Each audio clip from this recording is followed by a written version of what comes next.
Lev Shestov, the Russian thinker. Some philosophers are more than others the expression of their culture. A good example for France is Descartes, very rooted in the French cultural matrix.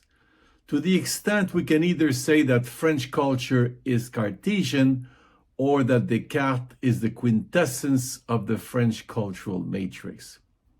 It does not mean that Descartes exhausts French philosophical culture, since there are different thinkers that compose the national spirit, such as Pascal or Sartre, but Descartes still incarnates rather well the French spirit, quite keen on rationality.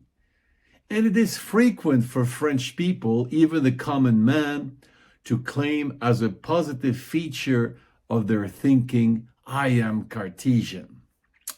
There is such a philosopher in Russia, although he's rather ignored by most Russians, Lev Shestov, who can be qualified as a Russian existentialist philosopher. And just as the Cartesian spirit is captured through the concept of rationality, Shestovian thinking is well captured by the concept of groundlessness, quite opposed to rationality. Groundlessness, in the philosophy of Lev Shestov, refers to the idea that human existence and the universe at large do not have an inherent rational or logical foundation.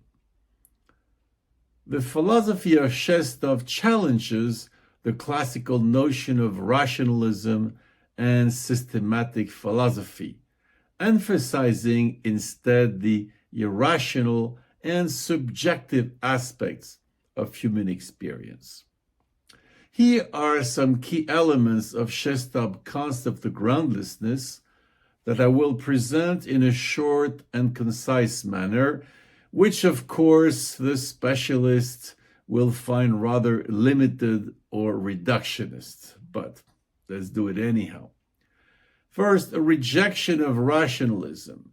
Shestov strongly criticized the Western philosophical tradition's reliance on reason and rational principle. He argues that life's fundamental aspect cannot be fully understood or explained through rational thought alone. Second, emphasis on the absurd. Influenced by existentialist thought, Shestov believed that human existence often confronts the absurd, situations where rationality fails to provide answer or provide any comfort. He saw life as an inherently paradoxical and unpredictable phenomenon. Third, faith over reason. Shestov maintained that faith and personal revelation are much more significant than rational thought. He believed that true wisdom and understanding comes from embracing the irrational and accepting the groundlessness of existence, what can be called a religious thinking. He was rather Christian, grounded in faith. Fourth, individual experience. Shestov placed great emphasis on individual experience, particularly the moments where individuals confront the limits of rational understanding and are thrust into a state of existential crisis or revelation. For him, experience is more important than any kind of theoretical speech. Fifth, critique of systematic philosophy. Shestov was critical of any attempt of philosophy to be systematic and to impose order and structure on the chaos of existence. For him, this was rather meaningless. Such systems falsely claim to understand, explain, account for the mysteries of life and existence. Six, freedom in groundlessness. Shestov also saw a form of freedom in the acknowledgement of groundlessness.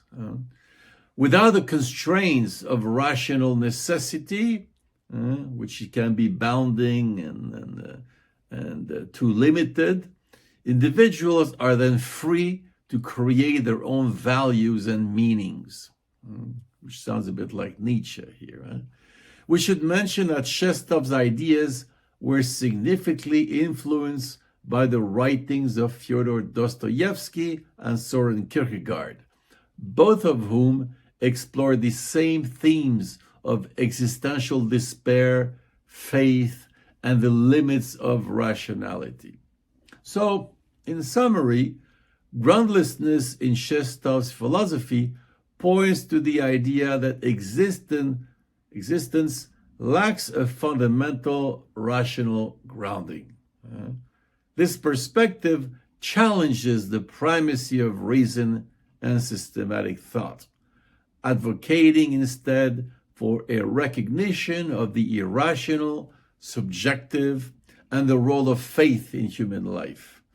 And any foreigner encountering Russian culture will periodically recognize such features in the local cultural matrix, even though these features can be mixed with different and even opposed philosophical characteristics, such as a certain fascination for science as an absolute criterion. For example, periodically, I was struck when I met a certain obsession, quasi-religious, with the concept of algorithm, rather popular in Russia.